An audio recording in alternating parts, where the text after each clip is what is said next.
O que acontece quando uma viúva-mãe quebra um juramento de honra para salvar um fugitivo? Na poeira da zona rural brasileira de 1840, o coronel Siqueira logo fez a acusação mais cruel. Isabela sentiu o cheiro do cavalo suado e do medo, ambos espessos, sob o sol de Mato Grosso. Seu juramento, forjado no leito de morte do seu falecido marido, Manuel, era uma âncora de honra e miséria. Manter a fazenda solitária acima de tudo, nunca desafiar a ordem do império. Mas a âncora acabara de se partir. Lázaro, o fugitivo, estava encolhido sob o assoalho solto da velha despensa, e o cascalho seco sob a janela rangeu sob as botas do capitão Ribeiro. O coração de Dona Isabela de Almeida, de 30 anos, batia como um tambor na caixa torácica, um ritmo selvagem que mal se harmonizava com a calma pétrea que ela forçava no rosto. Ela usava o pesado terço de prata, herança de Manuel, que simbolizava a promessa que agora ela estava quebrando. Era frio e pesado contra a pele suada do seu pescoço, um lembrete constante da dívida que ela tinha com a memória dele e da enorme dívida que a própria fazenda carregava. O capitão Ribeiro, um homem com um bigode ralo e a arrogância de quem tem poder em um lugar onde a lei é rara, desceu do seu baio. A poeira fina da savana do Pantanal, que nunca assentava completamente, subiu e cobriu os ombros dele. Isabela sentiu um cheiro fraco, familiar e perturbador. Erva mate, misturada com couro envelhecido, o odor exato que Manuel exalava nas raras vezes em que demonstrava irritação. Era como se o fantasma do seu marido estivesse ali, observando-a. Dona Isabela, a voz de Ribeiro era seca como o ar. Desculpe a intromissão. Estamos atrás de um pedaço de propriedade fugitiva. Um escravo chamado Lázaro. Isabela apertou o terço sob o seu vestido de algodão áspero, sentindo a textura fria e gasta das contas. Capitão, sabe que eu não tenho mão de obra além de minha própria. Eu sou uma viúva, sozinha neste rancho, lidando com a seca e a pouca sorte. Ela deixou um tom de fraqueza calculada na voz, mas seus olhos, que haviam visto a dureza de 5 anos de viuvez, estavam firmes. Ela sentiu que ele não procurava apenas um escravo, ele procurava um pretexto. O senhor sabe, ela continuou, movendo a mão em direção a uma mancha recente e escura no chão de terra batida, perto do poço. A única coisa que encontrei esta manhã foi a carcaça de uma cabra. Algum puma, talvez. A fome anda solta, capitão. Ribeiro deu um passo à frente. O sol do meio-dia fazia com que o calor fosse quase insuportável, mas o olhar dele era frio. Ele olhou em volta para a fazenda solitária. Era uma casa robusta, mas solitária e desolada, cercada por quilômetros de savana seca. Não há pegadas de puma, dona. Há pegadas de homem. E eu não acredito em coincidências. O silêncio que se seguiu foi preenchido apenas pelo zumbido persistente de insetos e pelo ranger distante do moinho de vento. Talvez as minhas próprias pegadas, ou as do meu velho cão. Ela disse sem dar-lhe a satisfação de desviar o olhar. Ribeiro inclinou-se, quase tocando o ouvido dela com o seu lábio. O cheiro de seu hálito, uma mistura de cachaça barata e tabaco, era enjoativo. Dona Isabela, o coronel Damião Siqueira tem grande apreço pela honra de Manuel, seu marido. O coronel preza o juramento que o senhor fez de manter a ordem aqui. Seria sábio da sua parte não quebrar o juramento por um vagabundo. A menção ao juramento a atingiu mais forte do que qualquer ameaça física. O juramento que ela o havia feito a Manuel de jamais se envolver em assuntos que pudessem desonrar o nome da família, de jamais ceder a fraquezas morais. O capitão, finalmente satisfeito com a sua exibição de autoridade, deu-se por vencido. Estaremos no caminho. Se vir algo, avise o coronel Siqueira. Ele não é um homem de paciência. Isabela esperou até que o som das esporas e o galope do cavalo se perdessem na poeira. O calor do ar parecia se adensar e ela só respirou profundamente quando a sombra do rancho voltou a ser a sua única companhia. A tensão havia sido um nó na sua garganta. Ela correu para a despensa, puxando o baú de cereais e levantando as tábuas soltas do chão que escondiam a adega. Lázaro, um homem jovem com olhos de ansiedade e uma cor da pele escura como a noite, emergiu. Sua camisa estava molhada de suor. Ele não falou, mas o seu olhar era de gratidão profunda. — Você ouviu? Ela sussurrou, a voz rouca. — Sim, dona, o coronel Siqueira. — Ele é um homem perigoso, Lázaro, e ele sabe que o juramento de Manuel me prende. Eu quebrei essa promessa por você, mas agora a minha própria liberdade está em risco. Lázaro tentou falar, mas ela o interrompeu com um gesto. Ela deu-lhe de um pedaço de pão seco e um cantil. — Você não pode ficar aqui. Ele voltará. E ele não é o único perigo. Há mais. Ela o levou apressadamente para o pátio dos fundos, onde ficava o velho poço seco. Lá, escondida sob uma laje rachada que ela e Manuel haviam colocado muitos anos antes, estava a entrada da cisterna abandonada. Manuel costumava dizer que era onde ele guardava os seus segredos mais sujos. O cheiro de terra molhada e mofo subiu do buraco escuro. — Entre! Ela ordenou. — Você tem que ficar lá, por um tempo, até o crepúsculo. Se você se mover, o capitão sentirá o cheiro. Lázaro assentiu. O seu movimento foi o primeiro sinal de aceitação. Ele desceu, desaparecendo na escuridão úmida, e Isabela empurrou a laje de volta para o lugar. Ela sentia que o seu juramento estava quebrado, mas seu fôlego voltou, mais limpo e amargo. Ela estava livre do peso da promessa, mas agora o peso da falsidade a esmagava. Ela mal havia chegado à cozinha quando a porta principal bateu com força. Era o capitão Ribeiro novamente, mas ele estava pálido de uma maneira que não era de medo, mas de raiva. — Dona Isabela de Almeida! Ele disse, a voz subindo para um grito. A sua cozinheira, a velha Jurema, foi encontrada morta, na borda da estrada, e o coronel Siqueira afirma que foi você quem a matou. A acusação veio como um chicote. Ela estava presa na teia de aranha que Siqueira havia tecido. O terço de prata pareceu congelar em seu peito, um peso insuportável de culpa que ela não havia cometido. O coronel sabia que ela não podia se defender, pois a única pessoa que poderia inocentá-la era a que ela estava escondendo, a prova de que ela o havia violado a promessa de Manuel. O capitão Ribeiro agarrou o seu braço, as suas unhas sujas cravando-se na pele dela. Sua única chance de liberdade era entregar Lázaro, condenando o homem que ela o havia arriscado tudo para salvar.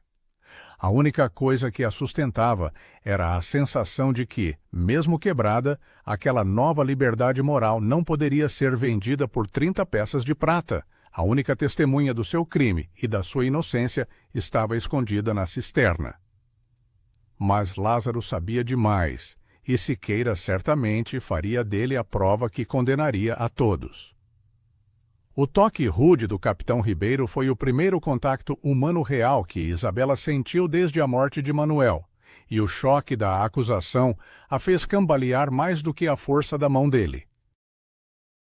O cheiro da pólvora velha e do couro molhado, que emanava da jaqueta de Ribeiro, intensificou-se quando ele a puxou para a luz da tarde. — Assassina! Ele sibilou, mas seus olhos mostravam que ele era apenas um mensageiro aterrorizado, não um acusador convicto.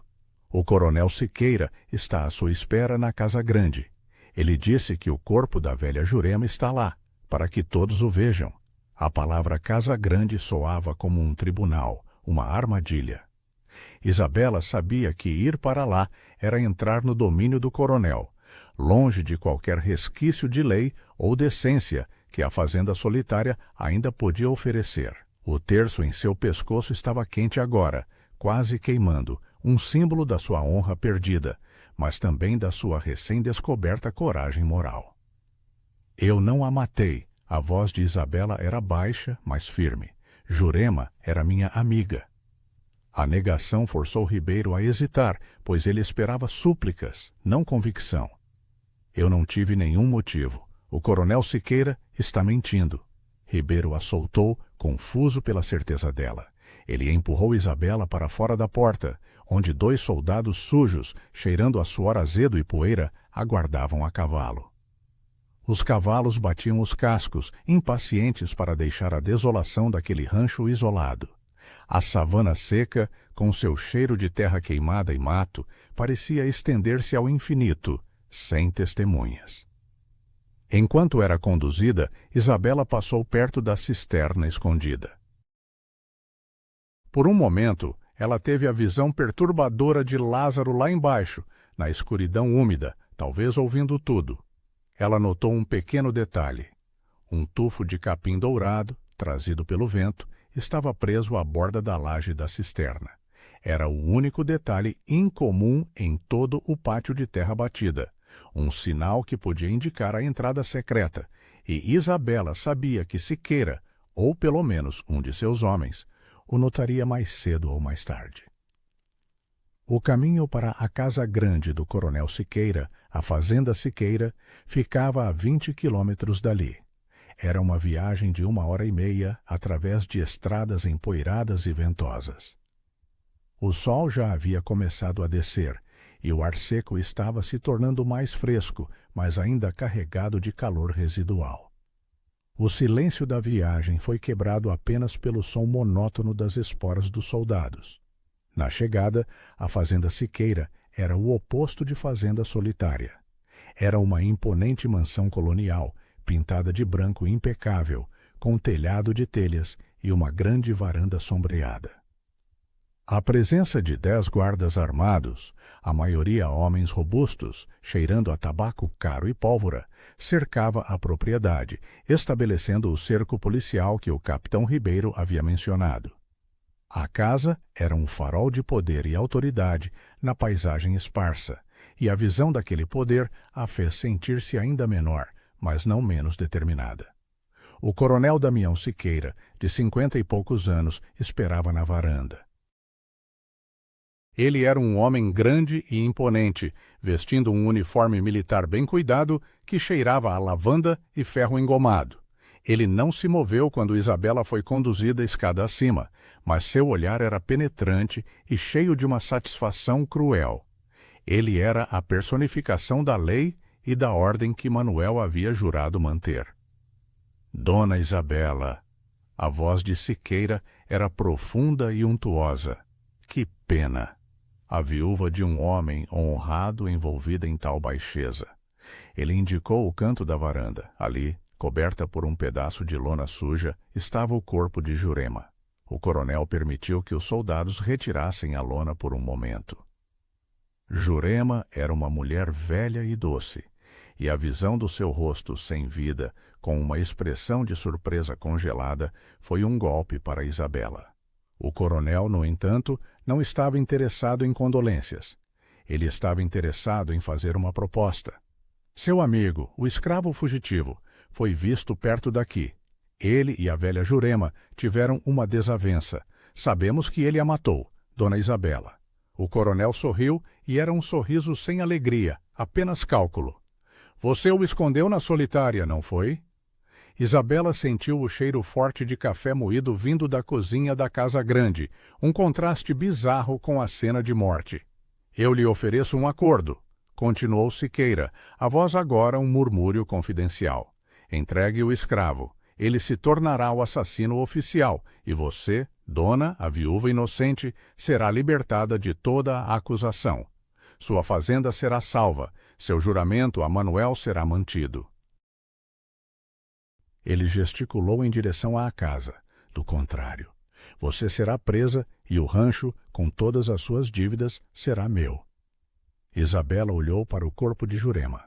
A velha cozinheira era inocente de qualquer crime, e Lázaro, por mais fugitivo que fosse, não a tinha matado. Ela tinha certeza disso. Se o escravo a tivesse matado, coronel, por que eu o esconderia? Siqueira riu, um som seco e desagradável.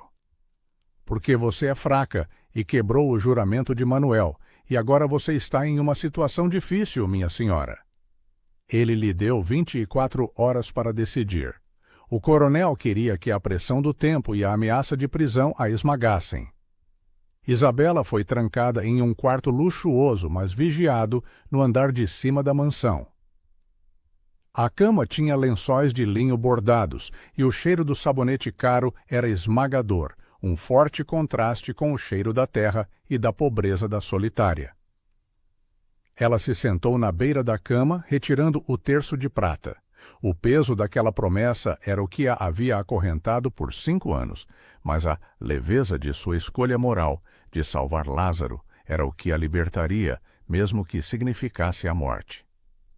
Ela precisava voltar para a solitária, mas o coronel não a deixaria ir. O coronel Damião Siqueira sabia exatamente onde bater, na honra e na dívida. Sua oferta de troca era o veneno mais doce. Mas Isabela sabia que, para se redimir do juramento do seu marido, ela precisava quebrar a mentira que a envolvia.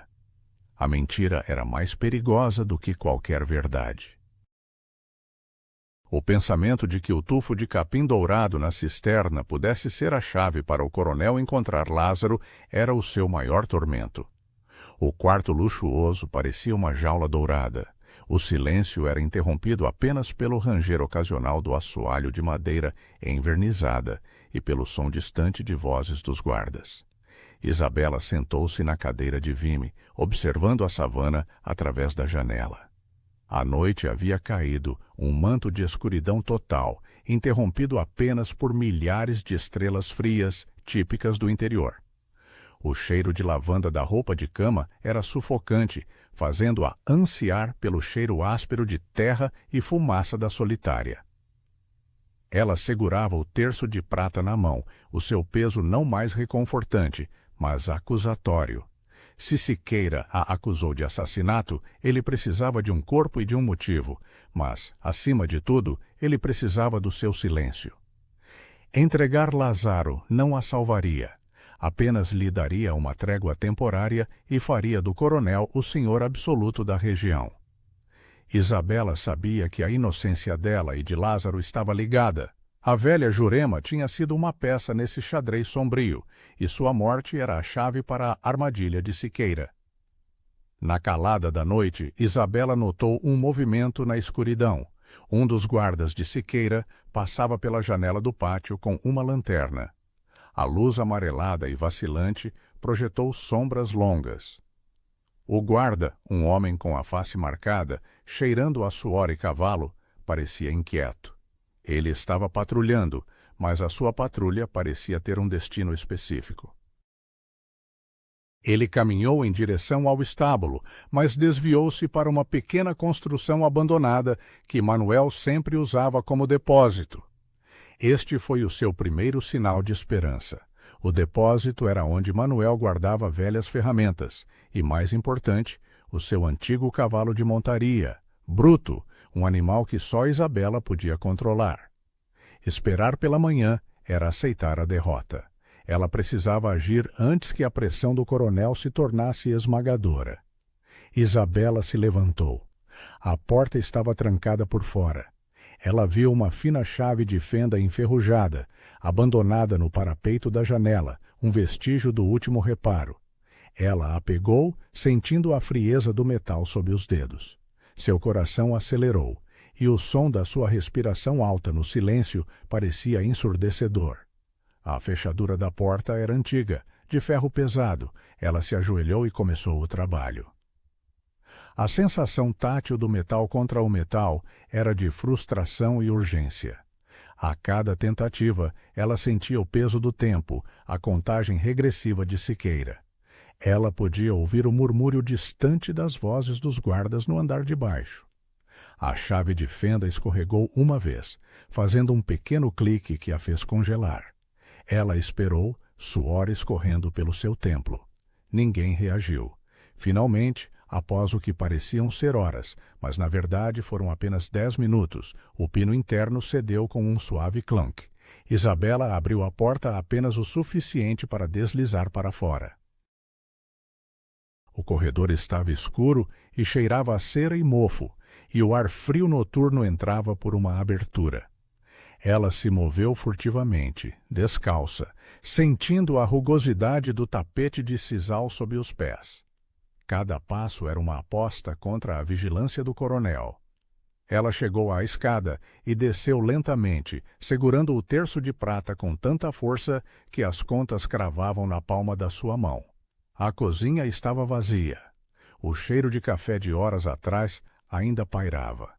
Ela pegou um facão de cozinha e um pedaço de pano. O facão era pesado e forte, um objeto de defesa simples. Ela deslizou para o pátio dos fundos. Lá dentro, Bruto, o cavalo de Manuel, estava inquieto, cheirando o ar. Ele relinchou suavemente quando Isabela entrou, batendo os cascos contra a sujeira. Ela o acalmou com um murmúrio suave e a familiaridade do seu cheiro de erva mate e feno. Ela estava no limite. O som da voz de um guarda no lado de fora foi o gatilho. Ele estava voltando da sua patrulha. Isabela pulou sobre o cavalo, usando apenas o freio e o cabresto. Ela não teve tempo de selar o cavalo. Ela sentiu o pelo grosso de Bruto sob as suas pernas e o calor do corpo dele. Bruto era rápido, mas barulhento. A guarda virou o canto. — Quem está aí? O grito dele foi estrondoso. Isabela chicoteou Bruto com as rédeas. O cavalo soltou um relincho selvagem e disparou pela porta do depósito, quebrando o ferrolho enferrujado. O guarda soltou um grito de surpresa. O som de um tiro ecoou pela noite, mas a bala passou longe, atingindo o chão. Isabela sentiu o cheiro da pólvora e o ar gelado noturno a chicotear no rosto. Ela sabia que precisava se afastar da casa antes que Siqueira mobilizasse todos os seus homens. Ela cavalgou para o sul, em direção à fazenda solitária, seguindo o caminho de volta. O vento chicoteava em seu rosto, trazendo o cheiro do mato seco. O risco era imenso. Se a pegassem, ela seria acusada de roubo e fuga, adicionando mais crimes à sua lista. O juramento de Manuel a havia obrigado a manter as aparências, mas agora ela estava cavalgando nas trevas, quebrando todas as regras para proteger um fugitivo. Ela sentia a ironia disso. Ela sabia que Siqueira não era estúpido. Ele perceberia que sua fuga era um sinal de que ela não cooperaria. Ele iria para a solitária. Quando ela finalmente alcançou a sua fazenda, o céu já estava começando a clarear, e o ar estava frio e úmido com o orvalho da manhã. Ela saltou do cavalo e correu para o pátio. O tufo de capim dourado ainda estava lá, preso à beira da cisterna, mas havia uma nova pegada de bota, clara e distinta, perto da laje. Alguém esteve lá. Isabela sentiu o seu sangue gelar. Siqueira havia agido mais rápido do que ela esperava. Ele não estava esperando pela sua decisão. Ele estava testando-a. O orvalho da manhã, que cheirava a terra fria e vida nova, parecia zombeteiro diante da pegada de bota deixada por um dos homens do coronel, fresca e nítida ao lado da laje da cisterna.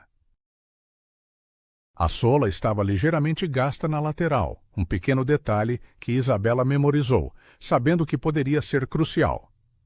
A patrulha de Siqueira havia chegado antes, mas não havia perturbado o tufo de capim dourado, o que significava que eles haviam encontrado a cisterna, mas não a haviam aberto, ou Lázaro havia sido silencioso e esperto o suficiente para escondê-la novamente.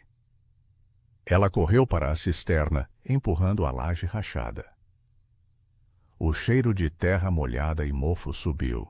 — Lázaro! Ela chamou em um sussurro urgente. Silêncio. Isabela desceu, sentindo o frescor úmido e as paredes de pedra ásperas sob os seus dedos. Ela sentiu o cheiro de suor e do medo dele, mas a cisterna estava vazia. No entanto, Lázaro havia deixado um sinal. Na parede de pedra, ele havia arranhado um pequeno desenho, um símbolo que ela reconheceu como um mapa tosco, uma linha reta que apontava para o Pântano Negro, uma área traiçoeira e quase intransitável do Pantanal. Ele havia deixado a fazenda solitária. Ele não a tinha abandonado, mas sim a havia libertado da responsabilidade de escondê-lo, sem saber que ela agora era uma fugitiva. Isabela subiu, os músculos tensos pelo esforço e pela adrenalina. Ela precisava encontrar o motivo de Siqueira. Ela tinha certeza de que a morte de Jurema e a busca por Lázaro eram apenas uma capa para um plano maior. Ela lembrou-se do cheiro de erva-mate e couro do capitão Ribeiro e do cheiro de lavanda do coronel, ambos contrastando com a aspereza daquele mundo. A Siqueira não interessava apenas um escravo, interessava-lhe a fazenda e interessava-lhe o que Manuel havia escondido. Isabela correu para dentro da casa, para o escritório de Manuel. O juramento que ela havia quebrado dizia respeito à sua honra, mas a dívida que a fazenda carregava era real. Ela pegou a chave que estava escondida no terço de prata e abriu o cofre de ferro atrás da estante de livros. O cofre continha apenas papéis de dívida, a maioria para o coronel Siqueira. Mas entre os documentos havia uma antiga escritura de terra, um título de propriedade que abrangia uma área muito maior do que a fazenda solitária, incluindo o Pântano Negro. O motivo de Siqueira era a terra. O coronel não queria apenas a fazenda, ele queria a expansão do seu império. Lázaro não era um peão, ele era a chave. Ele havia fugido da fazenda de Siqueira, e ele sabia o que estava lá. Isabela guardou a escritura na parte interna do seu vestido, sentindo o papel áspero contra a sua pele. Ela ouviu o som de cascos. Desta vez, não eram apenas 2 soldados. Eram 10 cavalos e no centro estava o coronel Siqueira, montado em um garanhão escuro. O cheiro de cavalo, couro e o forte perfume de lavanda de Siqueira encheram o pátio. Procurem por toda a casa. Ele gritou. Seus homens desceram dos cavalos, suas botas batendo no chão de terra batida. Isabela se escondeu rapidamente atrás do grande tanque de água no quintal, sentindo o frio do metal na sua espinha. Ela podia ouvir Siqueira falando com o capitão Ribeiro. Ele não está aqui, ele deve ter fugido para o pântano. Mas a mulher tem que ter a escritura. Ela é a chave. Isabela sabia que, se a encontrassem, ela estaria perdida. Ela precisava distraí-los. Ela pegou um velho vaso de cerâmica no chão e o atirou para o lado oposto do pátio. O vaso se estilhaçou contra a parede. Lá! Gritou um dos soldados. Siqueira e Ribeiro correram para o lado oposto. Isabela aproveitou o momento e correu para o estábulo. Ela não podia levar Bruto de novo. Ela saltou sobre o muro de pedra do rancho, as suas mãos esfoladas.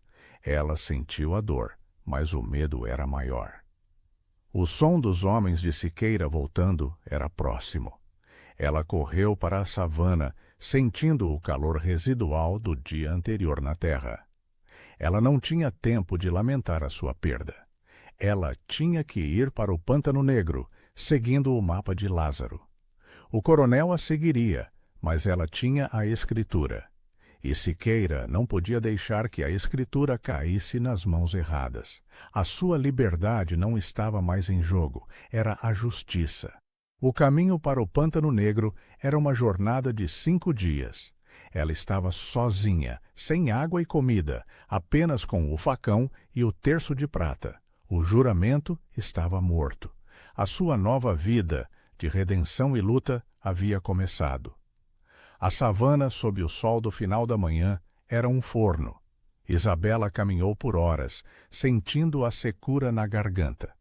O cheiro do mato queimado e da terra rachada era o único sinal de vida. Ela se apoiou no facão, sentindo o calor do sol na sua cabeça desprotegida. A escritura, dobrada e enfiada sob o seu vestido, parecia um coração extra, batendo junto com o seu. O seu vestido áspero de algodão estava manchado de poeira e suor. O terço de prata pendurado no pescoço balançava ritmicamente, cada conta sendo um lembrete da sua antiga vida, uma vida de mentiras e conforto. Ela estava exausta. A certeza de que ela não podia continuar assim por muito tempo era o seu maior tormento. No meio do quarto dia, quando a fome e a sede a haviam levado ao limite, ela viu o Pântano Negro. Não era uma massa de água verdejante e luxuriante, mas uma área de lama seca e vegetação baixa, cheia de troncos retorcidos, com um cheiro forte de água estagnada e decomposição. Ela encontrou Lázaro à beira do pântano. Ele estava escondido sob uma grande árvore de paineira, sentindo o cheiro úmido e mofado do lugar. Ele estava magro e tinha feridas nos braços, mas seus olhos brilhavam com inteligência. Ele tinha um pequeno arco e flechas. Dona Isabela! Ele mal podia acreditar. Coronel Siqueira me acusou de matar Jurema, ela disse sem fôlego. Ele quer que eu o entregue, para que ele possa ficar com a solitária. Lázaro assentiu. Ele não quer apenas a fazenda, dona. Ele quer o que está no Pântano Negro. A revelação de Lázaro forçou Isabela a reconsiderar tudo. Lázaro pegou um pedaço de osso de animal seco e o usou para desenhar na lama seca. Esta área era a terra dos meus ancestrais. Há ouro, mas não é o ouro que o coronel quer. Ele quer os mapas. Lázaro havia sido o escravo de confiança de Siqueira por 10 anos e ele sabia tudo sobre o seu mestre. O coronel me torturou. Ele queria a localização dos mapas dos meus ancestrais que mostram as minas de ouro. Jurema tentou me ajudar a fugir. Ela tinha uma cópia do mapa que estava na Casa Grande, mas o coronel a pegou. Ele a matou e me acusou. Isabela puxou a escritura de Manuel de debaixo do vestido. Manuel tinha esta escritura. Ela inclui o pântano. Siqueira precisa desta terra para legitimar a sua posse dos mapas. Lázaro pegou a escritura, sentindo o papel áspero e gasto. Esta escritura é mais do que papel, dona. Ela é a prova de que Siqueira está tentando roubar as minas e a terra. De repente, eles ouviram o som distante, mas inconfundível, do galope de um cavalo. Siqueira. Eles estavam os dois no meio do pântano, sem ter para onde correr. A perseguição e o cheiro do perigo eram intensos.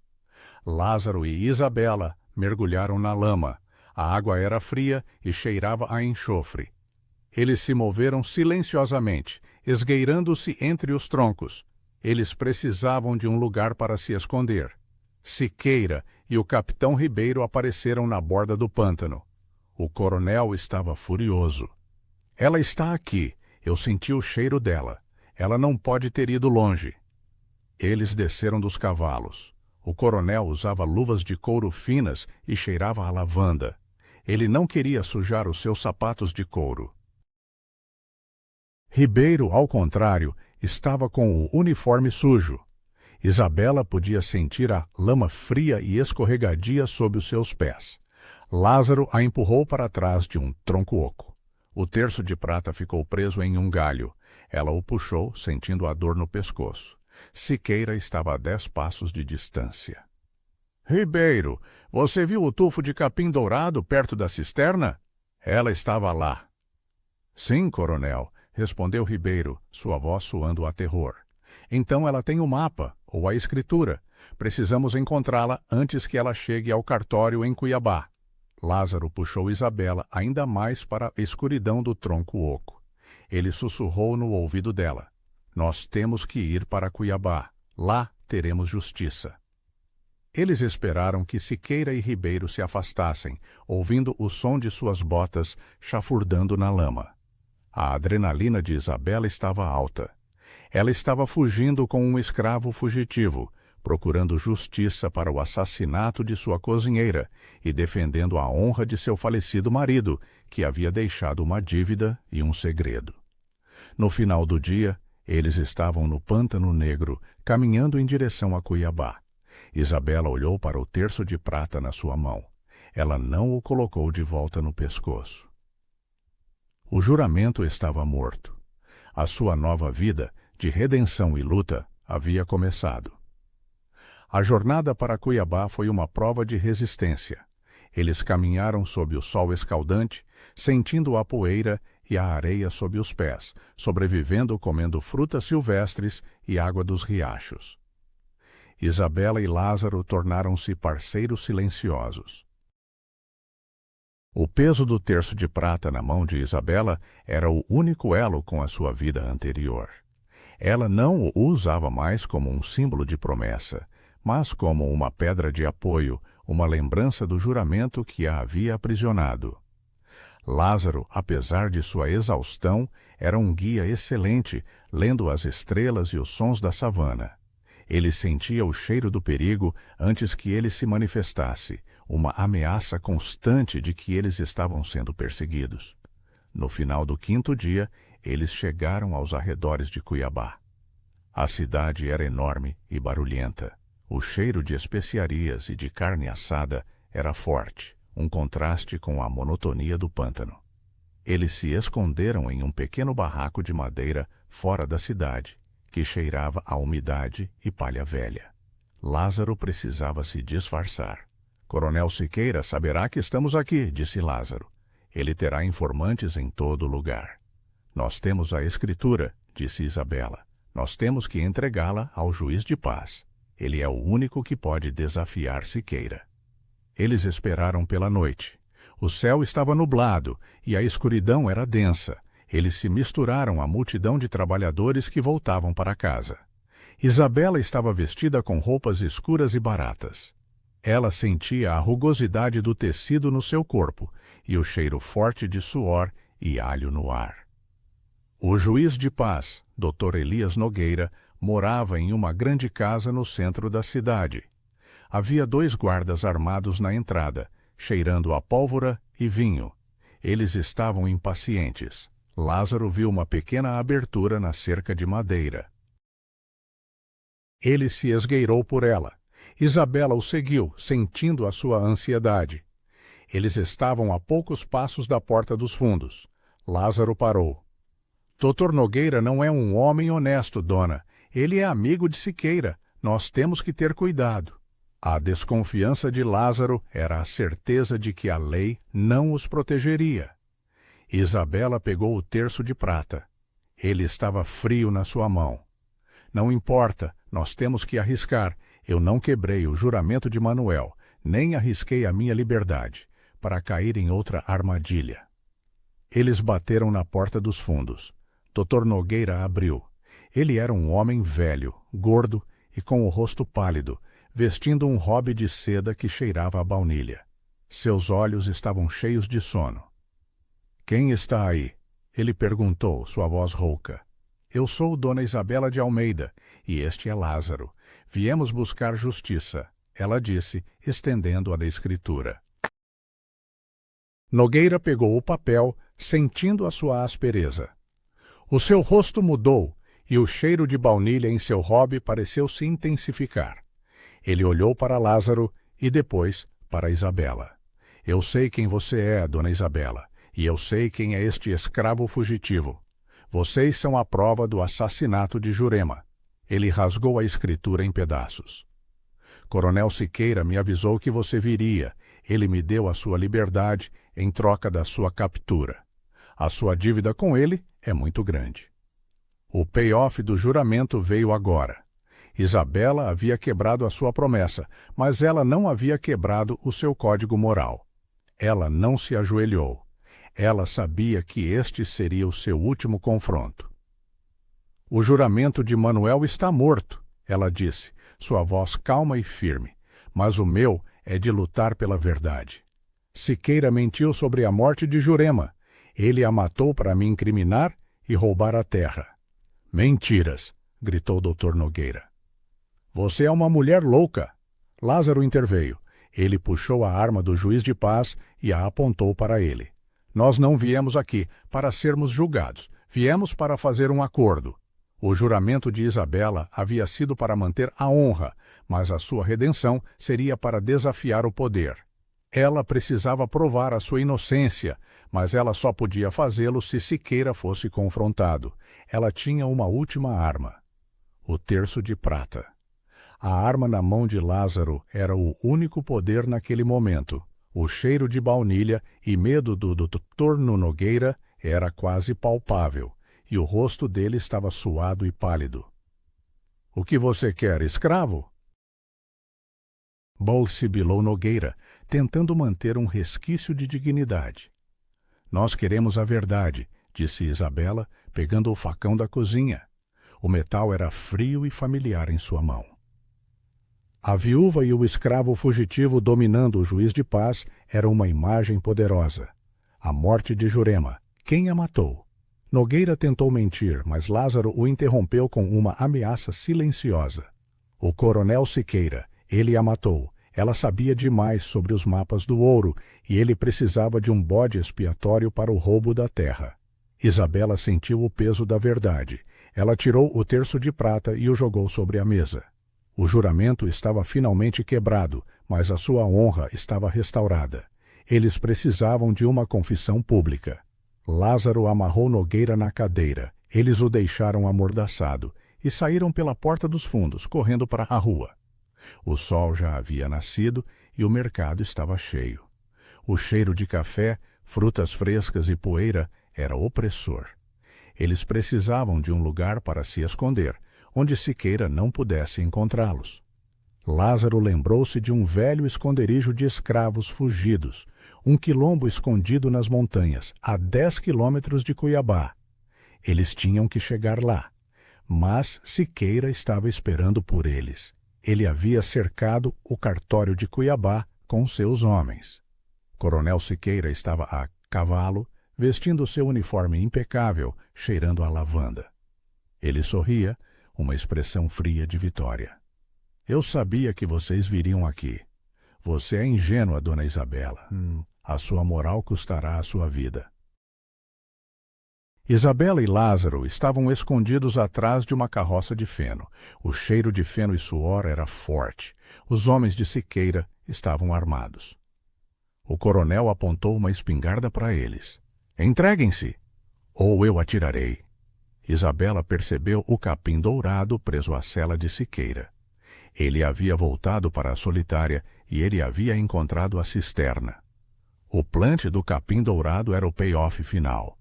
Você não me matará, coronel, ela disse, sua voz firme. Você me acusou de matar Jurema, mas foi você quem a matou. E você rasgou a escritura, mas eu tenho uma cópia. Ela mentiu, mas a mentira era a sua arma. Siqueira hesitou. Ele sabia que, se houvesse uma cópia, ele estaria perdido. A hesitação do coronel foi a sua chance. Lázaro disparou uma flecha no cavalo de Siqueira. O cavalo relinchou e caiu. Siqueira caiu no chão e a espingarda escorregou da sua mão. Lázaro e Isabela correram. Eles se misturaram à multidão. O coronel gritava ordens para seus homens. A confusão era total. Eles correram para as montanhas, deixando para trás o terço de prata e a sua antiga vida. Eles estavam fugindo, mas desta vez eles estavam fugindo com a verdade. O cheiro de lavanda e pólvora se misturou com o cheiro de suor e liberdade. O coronel Siqueira havia perdido. A sua ganância o havia cegado. Isabel havia quebrado o juramento, mas ela havia encontrado a sua redenção. O esconderijo, um quilombo chamado Vila Livre, nas montanhas que circundavam Cuiabá, era um pequeno refúgio de paz, cheirando a fumaça de madeira e sabedoria antiga. Eles foram recebidos com desconfiança e silêncio. Lázaro explicou a sua história e a sua ascendência na área. A sua palavra foi o seu passaporte. Isabela estava exausta, sentindo o ar frio e limpo das montanhas. O seu corpo doía, mas a sua alma estava em paz. Ela sentia o cheiro de terra e de cura. A sua redenção não seria fácil. Siqueira ainda era poderoso, e a acusação de assassinato ainda pairava sobre a cabeça de Isabela. Mas ela tinha Lázaro e a verdade. Eles passaram 3 semanas no quilombo. Isabela aprendeu a viver com o essencial. Ela não sentia falta do conforto da fazenda solitária, nem do peso do terço de prata. O cheiro de erva mate não a lembrava mais de Manuel, mas sim da sua própria força. Lázaro e Isabela sabiam que não podiam ficar ali para sempre. Eles precisavam de um plano. Lázaro tinha um mapa do quilombo. Ele havia desenhado um pequeno símbolo que representava um túnel secreto que levava para fora da montanha. Isabela sentou-se com o facão na mão. Ela estava pronta. O seu vestido estava rasgado e sujo, mas ela estava determinada. Eles ouviram o som distante dos tambores, um sinal de que os homens de Siqueira estavam se aproximando. O cerco final era iminente. O coronel havia seguido o seu rastro. Lázaro olhou para Isabela. "É agora, dona. Nós temos que ir." Eles desceram para o túnel. O cheiro de terra molhada e pedra era intenso. O túnel era escuro e apertado. Eles rastejaram por ele. O som dos tambores de Siqueira era alto, mas não ecoava no túnel. Eles estavam a salvo. Quando saíram do túnel, eles estavam no lado oposto da montanha, em uma área de mata densa. Eles podiam ver Cuiabá e o cerco policial de Siqueira. Eles tinham que ir para o rio Cuiabá. Lá, eles poderiam pegar um barco para o sul, para o Rio de Janeiro, onde a lei era mais forte e a autoridade de Siqueira não existia. Eles caminharam por horas, sentindo o frescor da floresta e o cheiro de madeira. Eles encontraram um pequeno barco de pesca no rio. Lázaro subiu. "Nós vamos para o sul, dona," ele disse, sorrindo. Isabela assentiu. Ela havia perdido tudo, mas havia ganhado a sua redenção. Ela havia quebrado o juramento de Manuel, mas havia honrado a sua moral. A sua luta pela justiça não havia acabado, mas a sua alma estava livre. Eles navegaram pelo rio Cuiabá sob o manto da noite. O som suave das águas e o cheiro de peixe e algas eram reconfortantes. Isabela sentou-se na proa do barco, observando as estrelas. Lázaro estava no leme, os seus olhos fixos no horizonte.